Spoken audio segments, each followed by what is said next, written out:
Okay, so I'm going to help you guys to understand this next topic of what is merit, and then we're going to talk about continued support, because our course is starting to slowly kind of come to an end here, and you guys will get an opportunity to be able to continue your learning and growth if that's what you would like to do. So this topic of what is merit, just to kind of give you guys a heads up, what this is wholesome Kamma that you're generating based in generosity. I'm going to share this with you in a way that will help you to understand it, because the Buddha taught this as a way to help you train your mind to eliminate craving, desire, attachment, and also to help the other people to be able to access the teachings of the Buddha. So what merit is, let me back up here. What merit is it's the readiness and taking action to willingly share with other people in terms of generosity, such as your time, effort, energy, and resources, to be able to help other people get access to the teachings of the Buddha.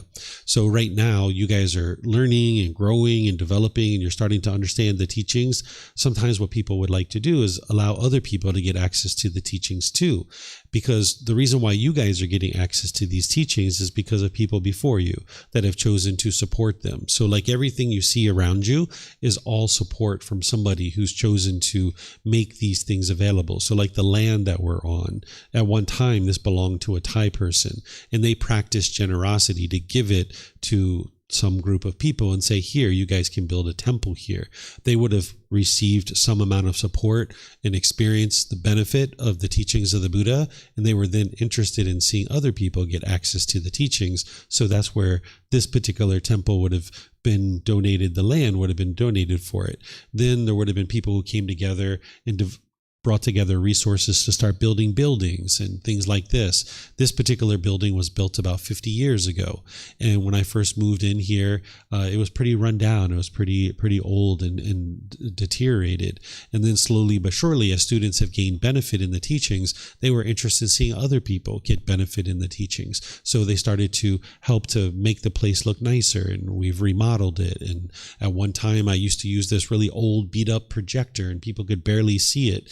And I was helping people to learn the teachings, and there were students that said, hey, why don't we buy a new projector so that other students would be able to learn better? So they purchased a projector. And at one time we used to sit in here and it was really hot, and I could feel the sweat underneath my clothes just sitting here meditating, and it was rolling down the body.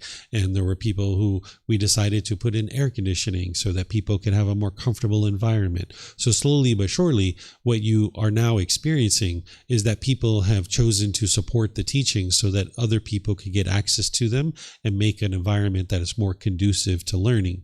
So these temples that you see around you, these have all been created throughout Thailand and throughout the world based in merit, so that they're like a community center for people to go and learn and grow and develop in the teachings of the Buddha. One of the ways you can think about a temple is it's like the womb of a woman, which is like the very best place for a human being to grow and develop is within the womb of a woman.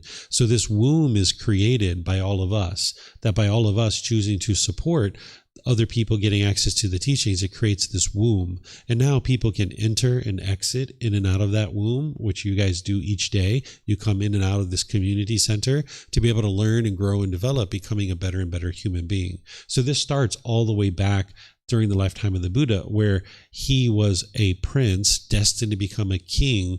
He was very rich and very wealthy, and he walked away from all of that in order to enter into a life of homelessness and share the teachings of what it took for him to be able to get to enlightenment. And he knew that there was a certain amount of generosity that he had to practice in order to train his mind to eliminate craving, desire, attachment. So he taught practice of generosity to help you train your mind to let go. It's important to understand that the Buddha didn't teach generosity in order to enrich himself, because he was already rich. He was already a prince destined to become a king. But instead, he taught generosity as a way to help you to be able to train your mind to let go of craving, desire, attachment. And he taught that it would be wise to make offerings to people who are sharing teachings and that are helping others to get to enlightenment. And this is what he refers to as merit, that whenever you're making offerings of food, clothing, shelter, medical care, or financial support, or your time, your effort, your energy, your resources to be able to help the teachings of the Buddha, be able to be shared with other people, this is what we refer to as merit. So I have this diagram that is going to help you to be able to understand this. So you're going to need to practice generosity in order to be able to get to enlightenment. And generosity is where you're giving and sharing with anybody. That would be generosity, where you're giving and sharing without any expectation of anything in return, such as your time, effort, energy, and resources. And then what you do is you ask yourself, was this an offering to a teacher to support the continued sharing of the Buddhist teachings, helping others to attain enlightenment? If the answer is no, there's these benefits that you're experiencing the elimination of craving, desire, attachment within your own mind, and you're generating this wholesome Kamma, or this wholesome result of eliminating your selfishness within your own mind. And you're going to need to practice generosity with people around you in order to be able to make your way to enlightenment, because you're going to need to train your mind to let go. But then if you're making offerings in order to support the continued sharing of the teachings of the Buddha, if the answer is yes, you're still getting those two benefits, that you're eliminating craving, desire, attachment, and you're eliminating selfishness, but you're also helping people to be able to gain access to the teachings, and that is merit, right? So some people come to the temple and they help sweep or mop or take out the trash or things like this. This is merit. Or someone might offer some financial support to pay for electric or water, things like this. This is merit. I've seen some people come in and put snacks over here and make them available for other students. This is merit, right? Where you're practicing to allow people to come here and learn the teachings and help provide them a little bit of food while they're learning. This is all merit. So there's generosity that you're going to need to practice, but whether you're practicing it for the continuation of the teachings of the Buddha or not, that's what determines whether it's merit or not. And what the Buddha did is he taught to make offerings to what he referred to as the Aryan Sangha. This is a Pali word that means the noble community. If you're interested in producing merit, he reminded people and taught people that it would be wise to make offerings to what's called the noble community. What the noble community is anybody who's in one of the 4 stages of enlightenment, or someone who's practicing to get into one of the 4 stages of enlightenment. By someone choosing to make offerings to these groups of individuals, it's helping the teachings come into the world more and more strongly. Because if you can imagine, during the lifetime of the Buddha, there were countless people who were learning his teachings. And there were a certain group of people around him that were practicing the teachings very closely. But then there were people kind of on the outer edges that were learning his teachings, but they weren't practicing them very closely. So he encouraged people to make offerings to this noble community, the people who were learning the closest, that were practicing the most, that were making progress on the path to enlightenment. Because by you coming in contact with people who are either in one of the 1st, 2nd, 3rd, or 4th stage of enlightenment, this is giving you the opportunity to cultivate wisdom of how to be able to accomplish that same mental state for yourself. So there's this teaching from the Buddha where he's explaining that. I'll read it to you guys so that you can understand it. It's titled An Unsurpassed Field of Merit for the World. He says, monks, these 8 persons are worthy of gifts, worthy of hospitality, worthy of offerings, worthy of reverential salutation, an unsurpassed field of merit for the world. What 8? The stream enterer, the one practicing for the realization of the fruit of stream entry, the once returner, the one practicing for the realization of the fruit of once returning, the non-returner, the one practicing for the realization of the fruit of non-returning, the arahant, the one practicing for the realization of the fruit of arahantship. These 8 persons, monks, are worthy of gifts, worthy of hospitality, worthy of offerings, worthy of reverential salutation, an unsurpassed field of merit for the world. So he's talking about these 8 types of individuals, and this is referring to the 4 stages of enlightenment. The stream enterer, once returner, non-returner, and arahant. These are someone who's in one of those 4 stages, or someone who's practicing to get into one of those 4 stages. So by making offerings to these types of individuals, you would first need to know how to identify someone who's in one of those 4 stages of enlightenment. And then if you're making offerings to them, it's helping them to continue in their practice and get closer and closer to enlightenment. But now you're able to gain wisdom from that individual to be able to understand how to get to enlightenment yourself. So the Buddha gives guidance about how to determine whether someone's in one of these 4 four stages of enlightenment. And the more that you understand about the path to enlightenment, you will be able to determine this for yourself. But at this early stage, the Buddha gives you very basic, very general guidance about how to determine whether someone's in one of these four stages of enlightenment or practicing the teachings closely or not. And the way that he gives you this guidance is he says that you should look to see if a person has a muddled mind. What a muddled mind is that they're lacking concentration, they're lacking focus. Because if someone's been practicing the teachings very closely, their mind's going to be very clear, very concise. They're going to be able to explain the teachings with ease. Whereas if someone has a muddled mind, their mind's polluted and they're going to be jumping around from topic to topic. They're going to be stumbling over their words. They're not going to be able to answer the questions that the students have. You can see that they're not able to easily articulate what the teachings are. So the Buddha gives you this general guidance to be able to look at someone's practice. You can look as, are they harsh? Are they bitter? Are they hostile? Are they puffed up with arrogance and ego and pride? Are they boastful? These kinds of things, right? So if you look at those kinds of things, that'll tell you if somebody's practicing the teachings closely or not. So here, ultimately, you would like to be able to discern whether somebody's in one of these four stages of enlightenment, but early on, you're not going to have that wisdom. He goes on, he says, the four practicing the way, the four established in the fruit, this is the upright community, composed in wisdom, in virtuous behavior. So this is where he's explaining that it would be wise to make offerings to this upright community. During the lifetime of the Buddha, you might think that he was the only one teaching and everybody was studying with him. But this would be to not understand true reality, because there's no physical characteristic that determines who is a Buddha and who isn't a Buddha. So during his lifetime, there were people that knew he was a Buddha, but there were people who didn't know that he was an actual Buddha. Because if a Buddha lived during your lifetime, you'd probably be interested in learning from that person. But you're not going to know who a Buddha is and who a Buddha isn't, because that person isn't going to be going around boasting and being arrogant and prideful. They're not going to be performing a bunch of miracles to try to convince people that they're a Buddha. Their teachings are independently verifiable, so they can just start teaching their teachings and people can make progress on the path to enlightenment. In fact, this is helpful because if everybody knew who a Buddha was, they would kind of be on their best behavior when they're around this person, and the Buddha wouldn't be able to observe the quality of their mind. So a Buddha isn't interested in going around and convincing people that they're an actual Buddha. They would much rather be quiet about that, observe the quality of their student's mind, and then help them with any teachings that they need help with. So during the lifetime of the Buddha, there were other teachers who were claiming that it was their teachings that led to enlightenment, and there were other people that were studying with those teachers. But the Buddha knew that it was his community that was learning the true path to enlightenment, and he referred to them as the upright community or the straight community. And he explains that they're composed of wisdom and virtuous behavior, meaning that they're functioning with this wise moral conduct because they have this wisdom. Then he says, for people intent on sacrifice, for living beings seeking merit, making merit that ripens in the acquisitions, what is given to the community bears great fruit.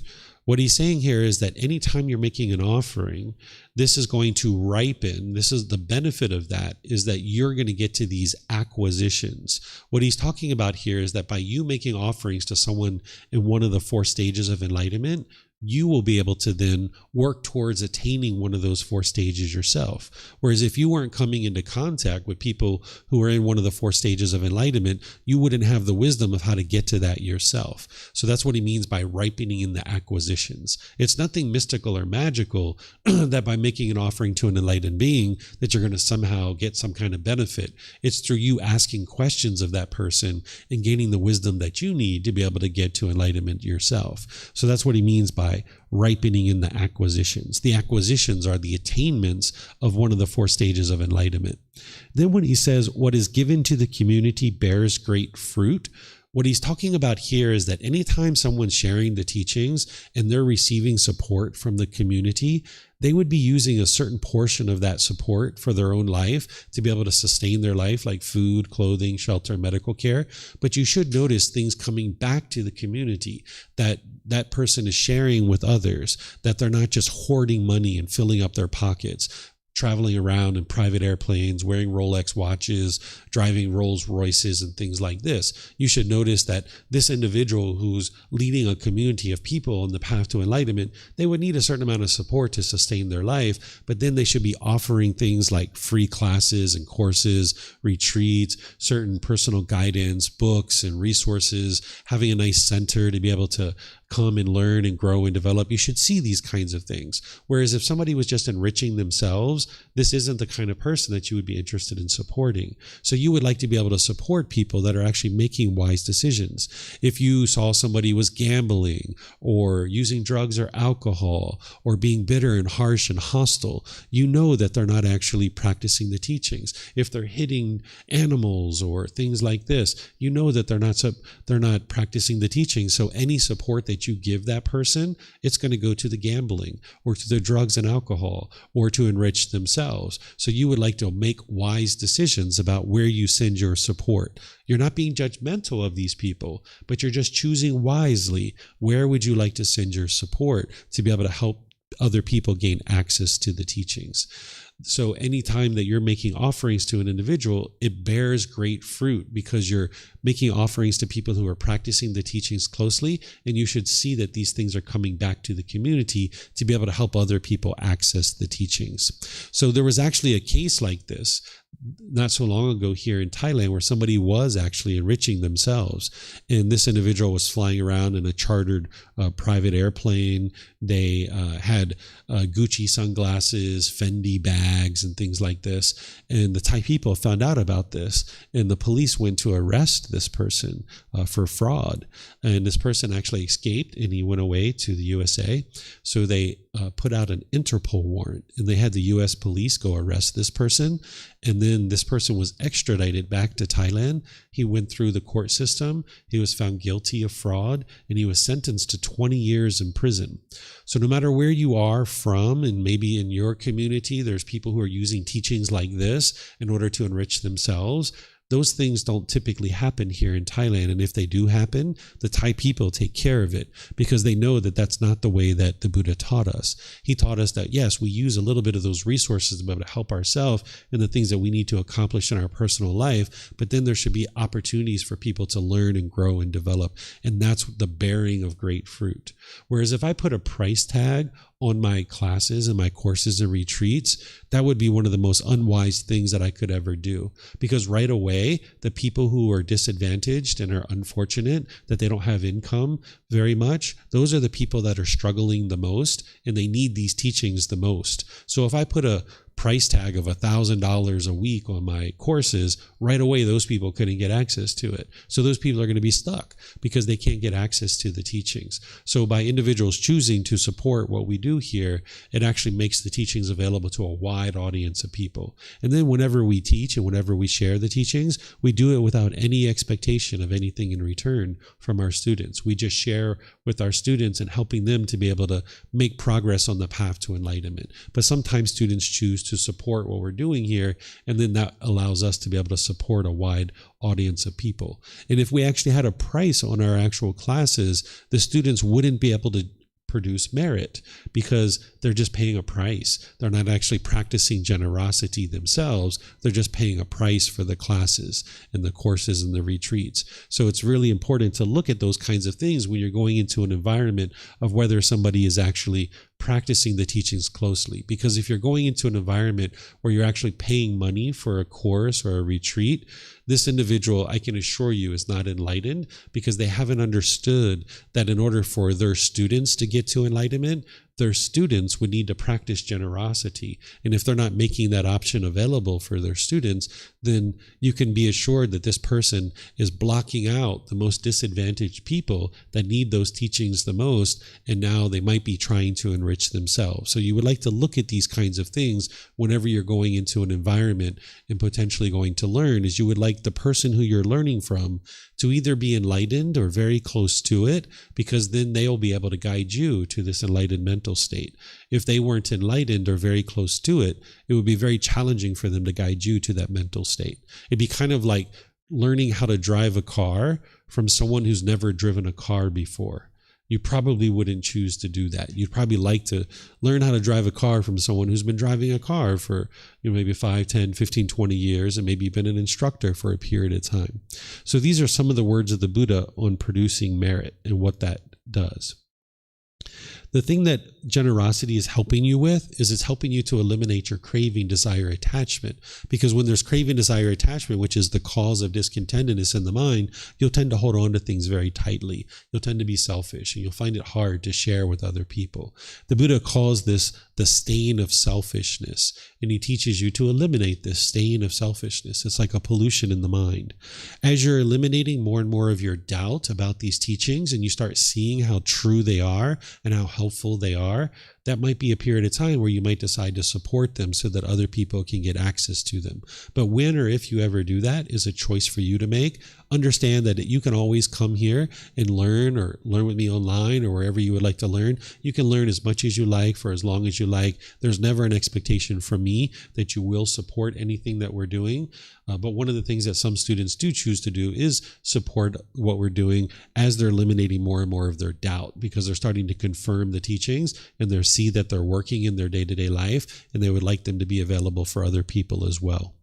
There's a misunderstanding about this merit that exists in many places in the world, including here in Thailand, is if you make an offering to an ordained practitioner, oftentimes they will gesture towards this little urn of water in this little bowl, and they think that after you've made an offering that you can pour out this little urn of water and it's going to transfer your merit to somebody else. It's a really beautiful thought, to the idea that you could transfer the benefits of your merit to somebody else, but it's actually not possible. The Buddha never taught this. This is a rite, a ritual, or a ceremony. If you understand the benefits of merit, which is it's enhancing the quality of your mind and helping you eliminate the stain of selfishness, then you understand that you can't transfer this to somebody else. If you understand the natural law of Kamma, that it's you that makes decisions, that produces Kamma for you, you can't transfer that Kamma to somebody else. So the idea is that, mom or dad or uncles or aunts, they do all these unwholesome things in their life, and now they've died. And what people think is, oh, I can go to the temple, I can make offerings, I can pour out this little bit of water, and now I can give uncle or mom or dad some of my good Kamma.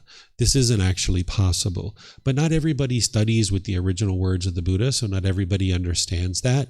But I just share this with you because if you go into other environments and you're making offerings, they might have you get this little urn of water. They might do a gesture for you to do that. You don't have to do it. You're not required to do it. But just understand that that particular thing isn't actually what the Buddha taught, and you can't transfer the benefits of your merit. You are the owners of your Kamma, the heirs of your Kamma. Whatever you do, wholesome or unwholesome, you're going to experience the results of that. So you can't transfer your merit to another person.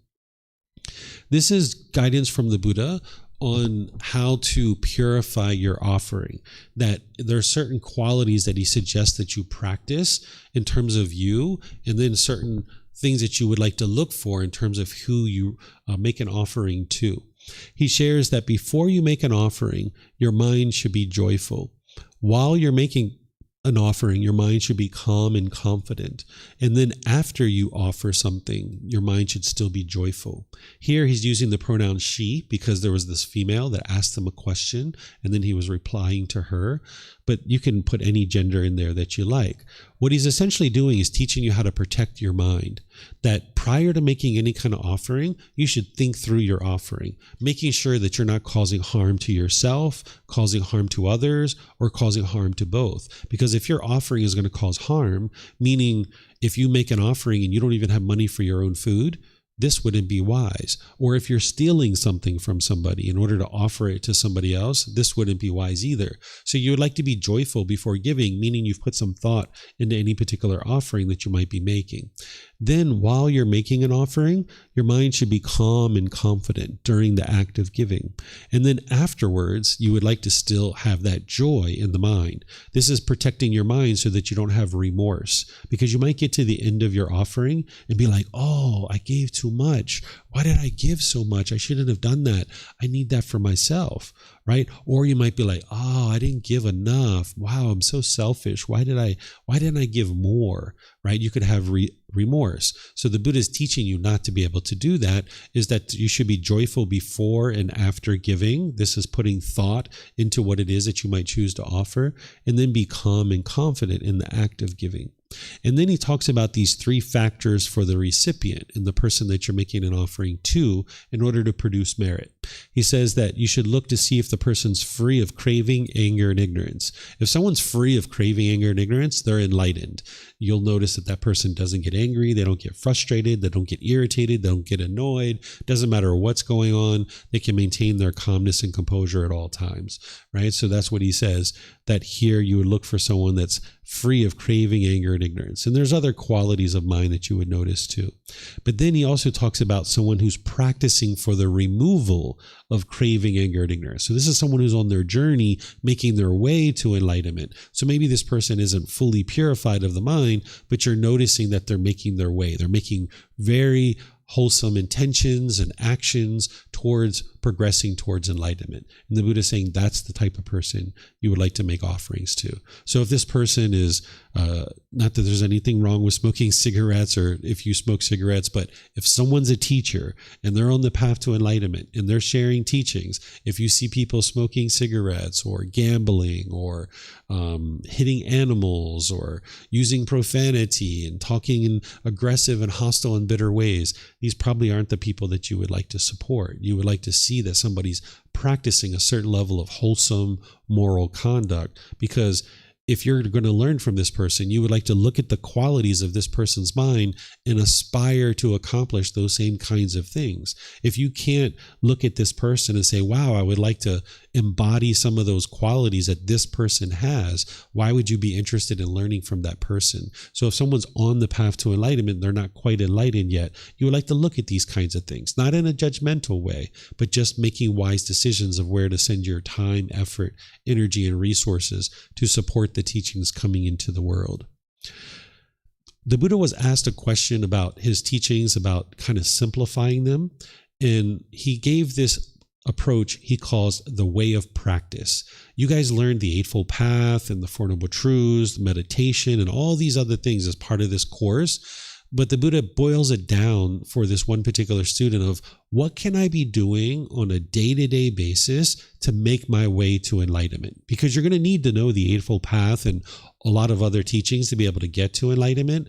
But when you're first starting out like this, you might be thinking like, what can I be doing on a day-to-day basis? Just simple things in order to make my way to enlightenment. And this is the teaching that the Buddha gave. He shared that it would be wise every day to be practicing generosity, every day to be practicing wholesome moral conduct, and every day to be practicing meditation. When you're practicing these things frequently every day, this is what's going to help guide you to enlightenment. There's other things you need besides this, but these are things that you can be doing each day. So you would like to be frequently practicing generosity. Remember, it's sharing your time, effort, energy, and resources more than is strictly required in any given situation without any expectation of anything in return. So you're walking into a store and you notice someone's behind you, holding the door for the person behind you.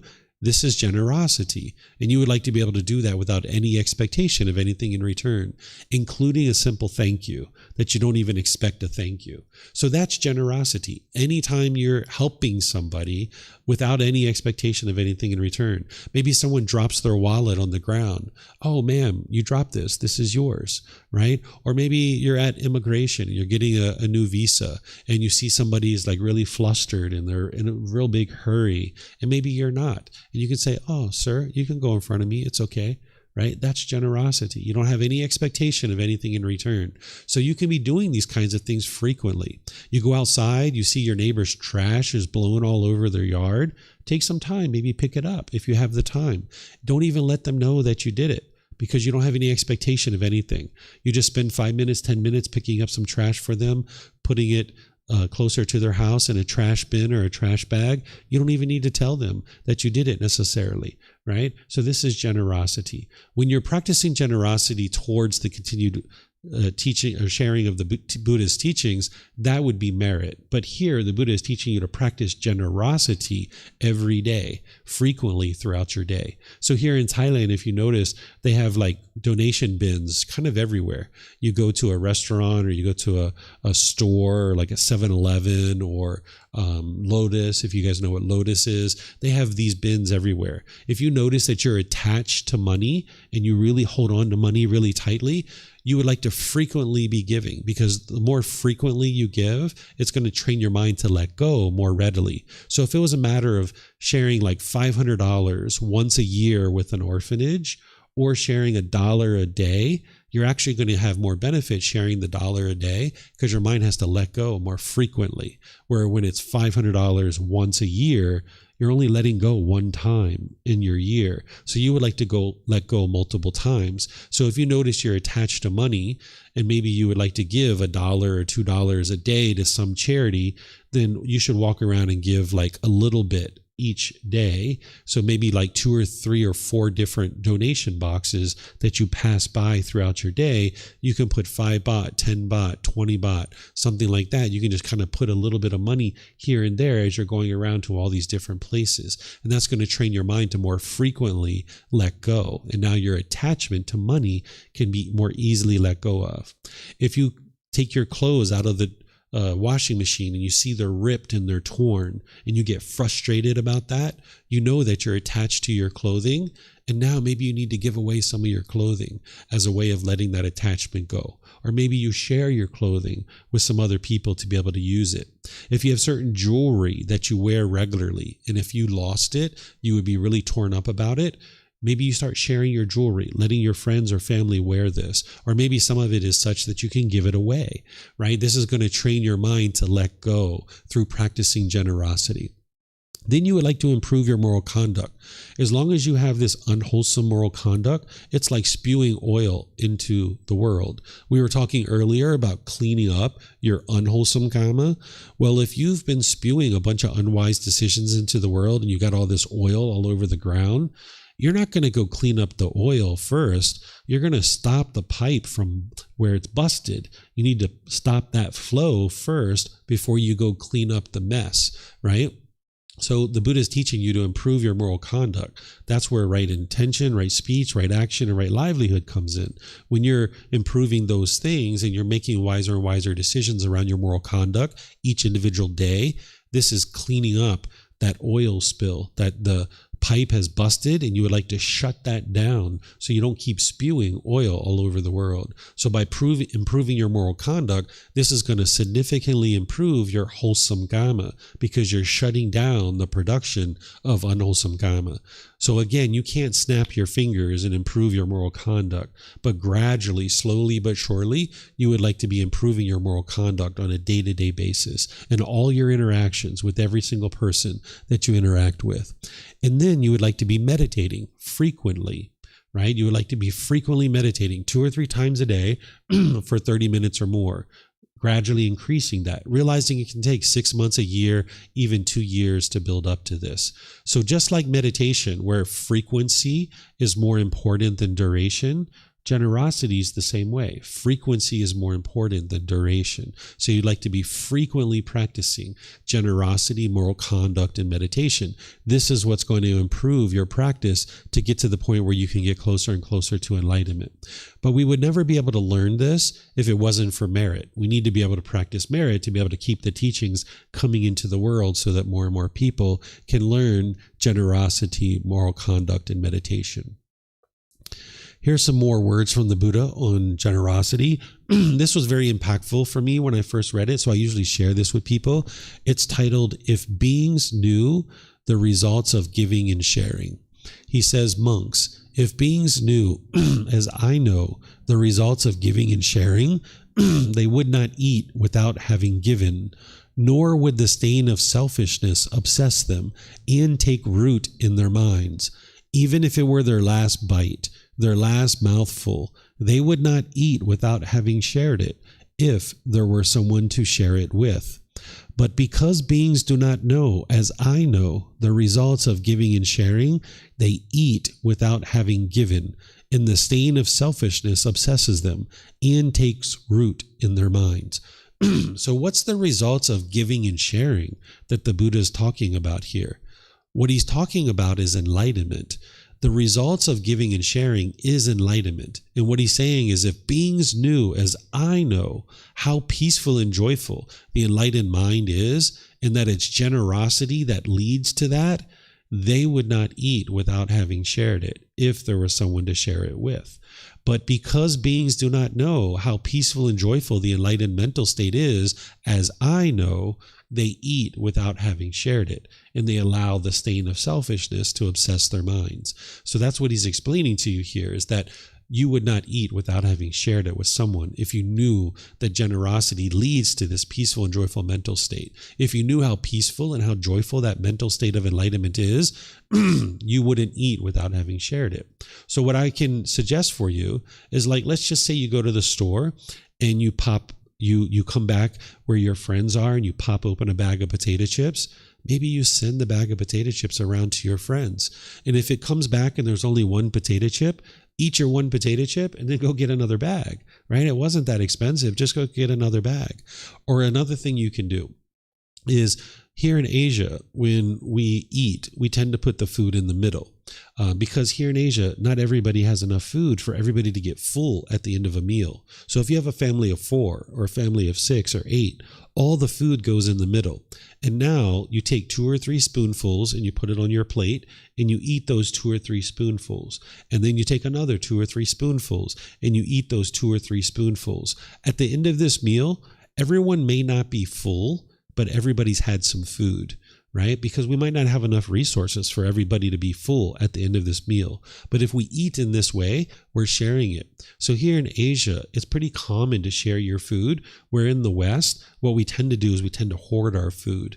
This is an animalistic instinct that we have from the animal world, where we have craving and we hoard our food, my food, and we don't want to share it, right? But what the Buddha is teaching you to do is share your food so you don't function like a wild animal that is hoarding your food. So when you go out to eat or when you're going different places, if you share food with others, this is going to be really helpful for your mind. And if at home you like to start putting the food in the middle, you might be able to do that. And now you can learn how to share all your meals, and you'll be able to practice this more and more closely.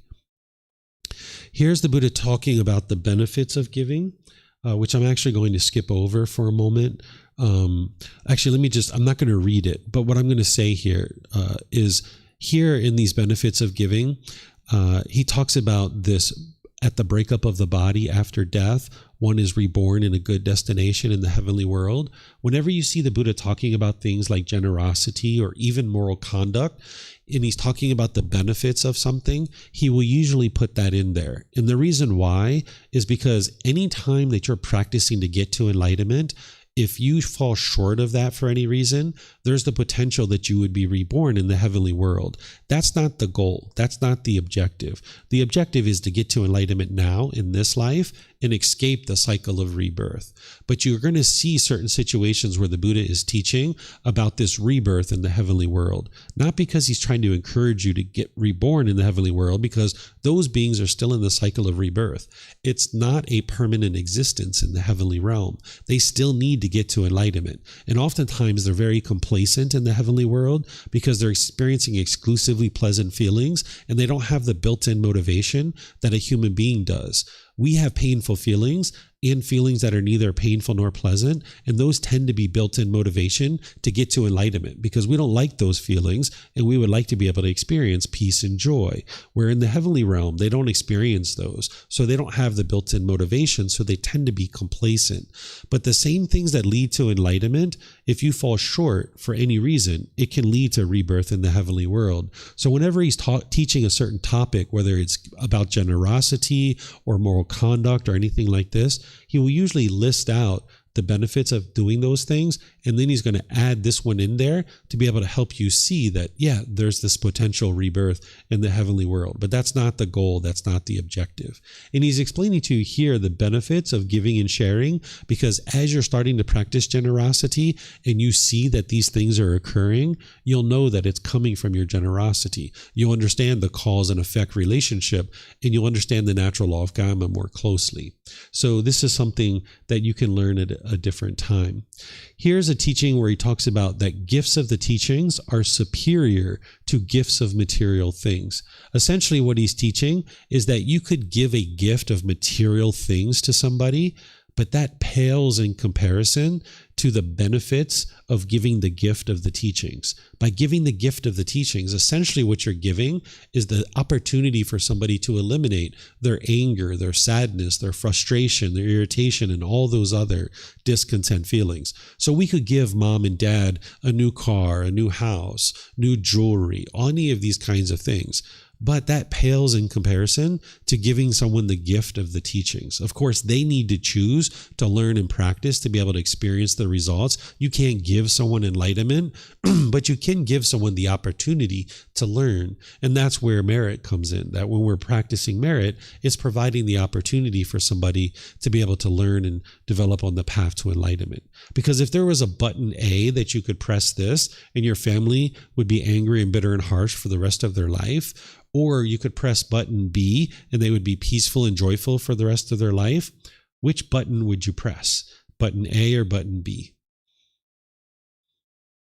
Probably button B, right? Well, unfortunately, we can't press a button and create peacefulness for somebody, but we can make the teachings available to people. And that's how people get to peacefulness and joy. So that's why the Buddha is teaching this. And then lastly here, he's talking about this mutual support between monks, Brahmins, and householders. What a Brahmin is a Hindu priest that during the lifetime of the Buddha, people were born into a certain family and they were taught that they were holy and that these people, about 15% of society, would be doing rites and rituals and ceremonies and worship. And then the other 85% of the people had to come and pay the Brahmin in order to do a rite, ritual, ceremony, or worship for them. And their life couldn't improve by themselves. They had to go to these Brahmin. So the Buddha saw this and he knew that this wasn't the truth, that in order for you to get to improvement in your life, you needed to cultivate wisdom. But nonetheless, these Brahmin were studying with the Buddha because they were teaching some of the moral conduct that he would teach. So sometimes the Brahmin would come and learn with the Buddha. So here he's teaching his monks that Brahmins and householders are very helpful to them because they provide them with requisites of robes, alms, food, lodging, and medicines in time of sickness.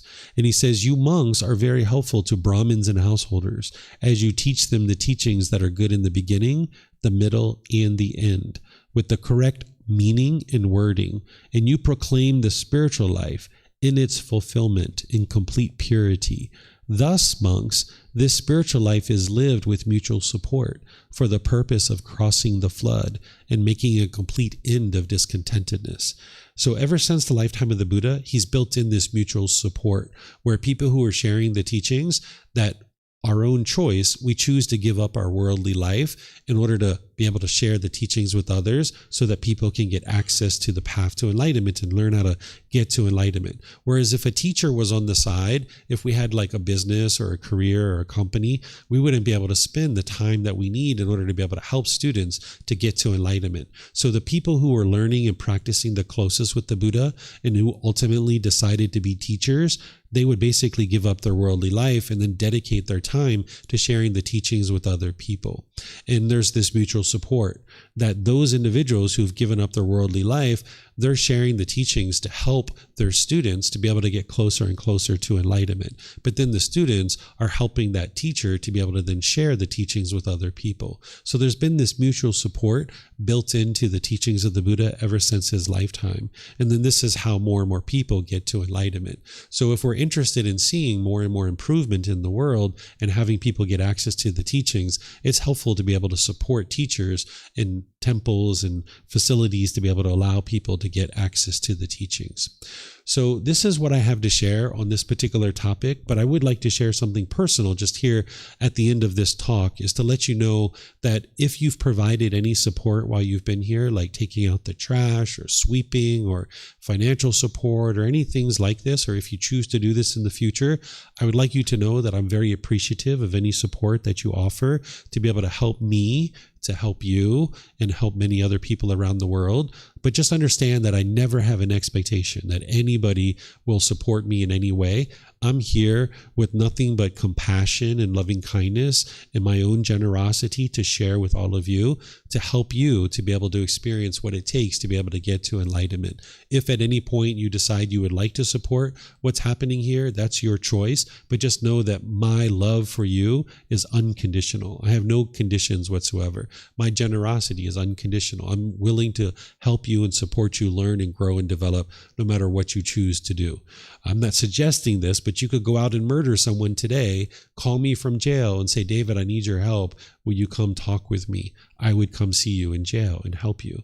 I would disagree with what you did, but I wouldn't be angry at you. I wouldn't be frustrated with you. I would just help you with whatever questions that you have. So just understand I have no expectations of you whatsoever. But if you have helped anything that's going on here, thank you so much for your support. I really appreciate your support. Okay, so do you guys have any questions on merit and what this is? Yes, sir.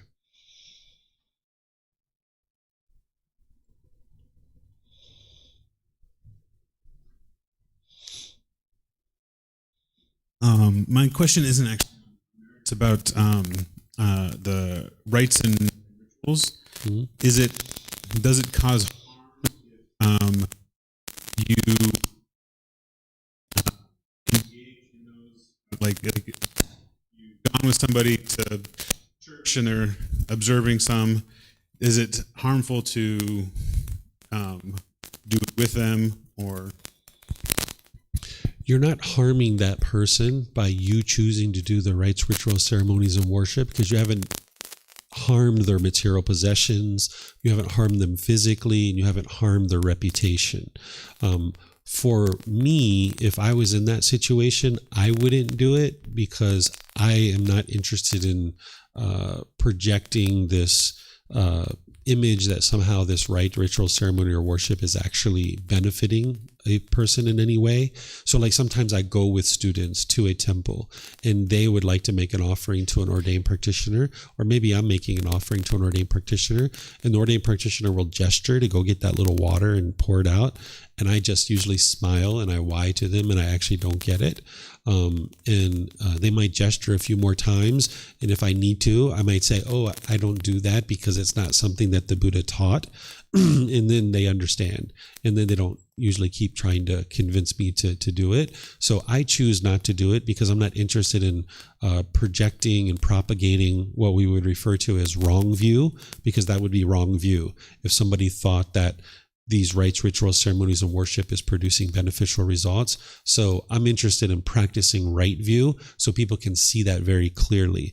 But if you went with like your family to the synagogue or the church or something like this, and they were doing rites, rituals, ceremonies, and worship, and you were doing it too, but in your mind, you understood that this isn't leading to wisdom and it isn't leading to enlightenment, you're not causing harm to that person, but your mind needs to get to the point where you understand that this isn't leading to any beneficial result on the path to enlightenment. So whether you choose to do it or not, it's a choice for you to make. But me as a teacher and somebody who's interested in helping people see very clearly what is the path to enlightenment, that's why I choose not to do those things. Thank you. Mm-hmm. Okay. So now I'm going to share with you guys this next topic. It'll just be 3 to 5 minutes to be able to share this with you, which is understanding how to get continued support. Because as you guys see, nobody has gotten to enlightenment in the last 4 days, right? Like this is a foundational class. You're going to need some time to get to enlightenment, right? You're going to need continued support. So here's all the options for you. There's books, audiobooks, videos, podcasts, and quizzes. You can access all of these from our website. By going to our website, it's all available for you at no cost.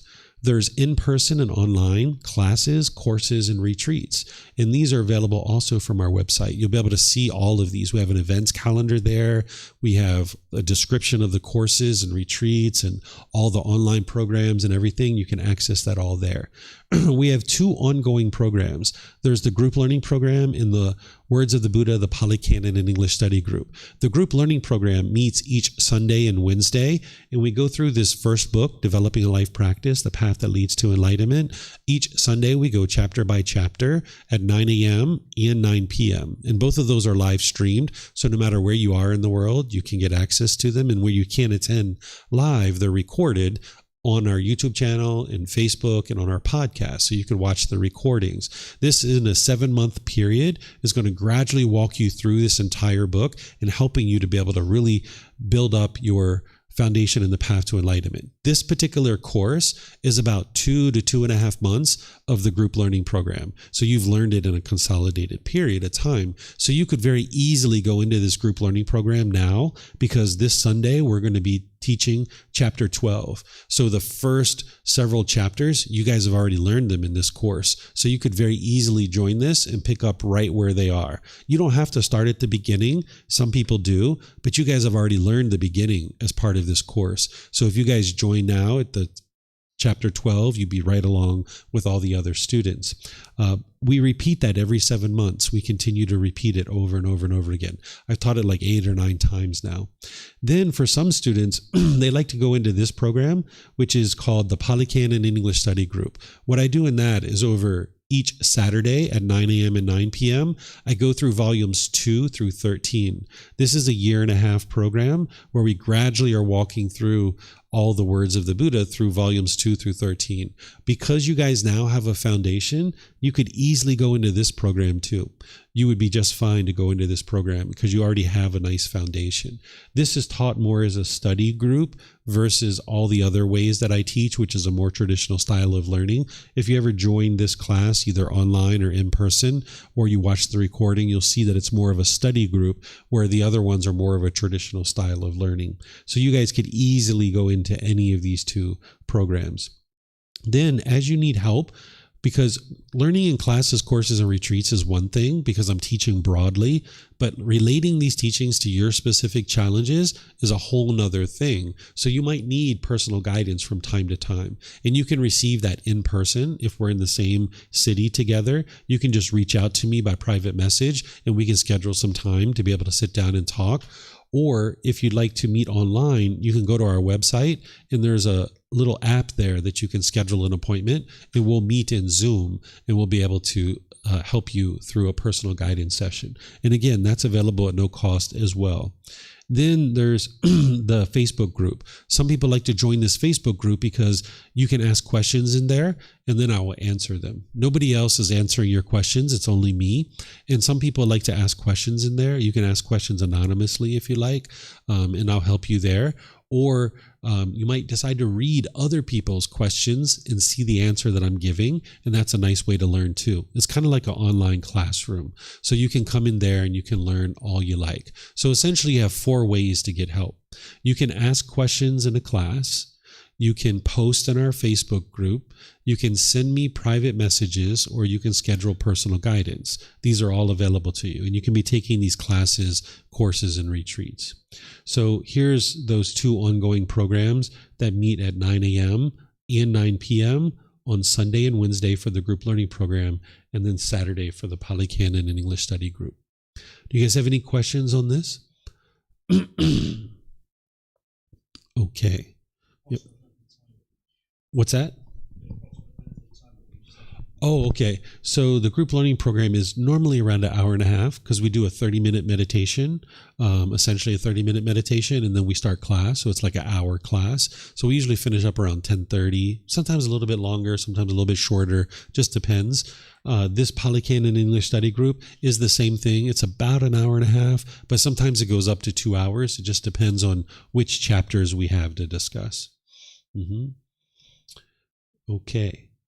All right. Well, it's 12:15, and what we're going to do is take our 1.5 hour lunch break here, where we can come back at 1:45, and from there, I'm going to teach you how to integrate the teachings into your day-to-day life. And then I'm going to do an activity with you that you'll see. I'm going to explain this activity and give you guys an opportunity to do this activity. So enjoy your lunch. And when you come back, I'm going to teach you how to take what you've learned here and integrate it into your day-to-day life so you can get actual real benefit on an ongoing basis. So enjoy your lunch, and perhaps we'll see you guys afterwards. Take care.